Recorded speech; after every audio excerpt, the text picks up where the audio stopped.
There is a scrapyard near Edward Station. It's full of rusty old cans and machinery. They are brought there to be broken up. The pieces are loaded into trucks, and Edward pulls them to the steelworks, where they are melted down and used again. One day, Edward saw a traction engine in the yard. "Hello," he said. "You're not broken and rusty. What are you doing here?" "I'm Trevor," said the traction engine sadly. "They're going to break me up next week." "Oh, what a shame," said Edward. "My driver says I only need some paint, brass, and oil to be good as new," Trevor went on sadly. "But it's no good. My master doesn't want me. I suppose it's because I'm old-fashioned." Edward snorted indignantly.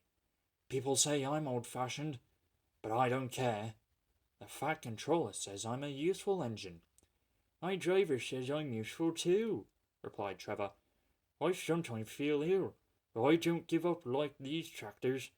I struggle on and finish the job. I've never been broken down in my life," he ended proudly. "What work did you do?"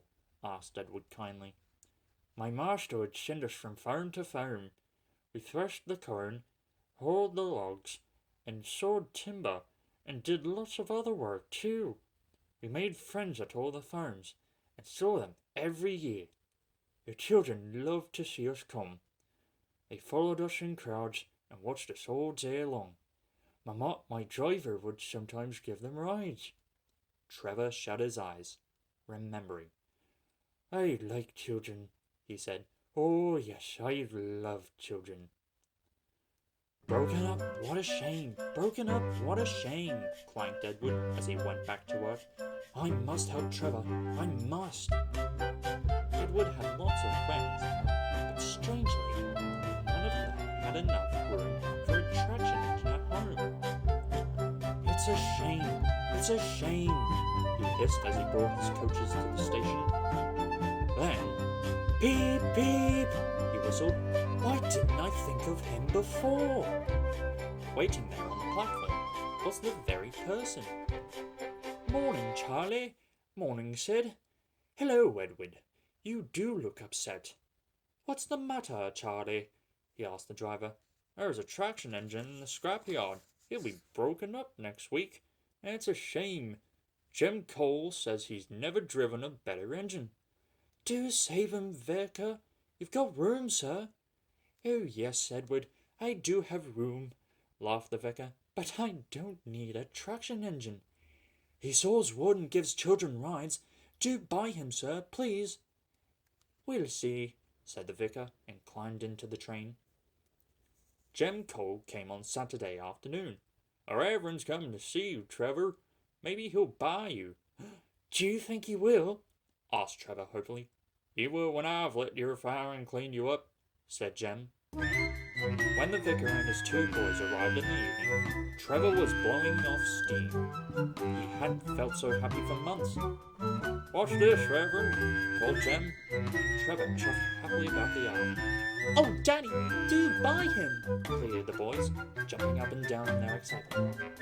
"No, I'll try," said the vicar, and climbed up beside Jem. "Show your paces, Trevor," said Jem, and the vicar drove him around the yard. Then he went into the office and came out smiling. "I've got him cheap, Jem. Cheap." "Huh! Hear that, Trevor?" cried Jem. "The Reverend saved you, and you'll live at the vicarage now." "Peep, peep!" whistled Trevor happily. "Will you drive him home for me, Jem? And take these scallywags with you. They won't want to come in the car when there's a traction engine to ride on." Trevor's home is in the vicarage orchard. It's close to the railway, and he sees Edward every day. His paint is spotless, and his brass shines like gold. He saws firewood in the winter. Jim sometimes borrows him when a tractor fails. Trevor likes doing his old jobs, but his happiest day is the church fair. Then, with a long wooden seat bolted to his bunker, he chuckles around the orchard, giving rides to children.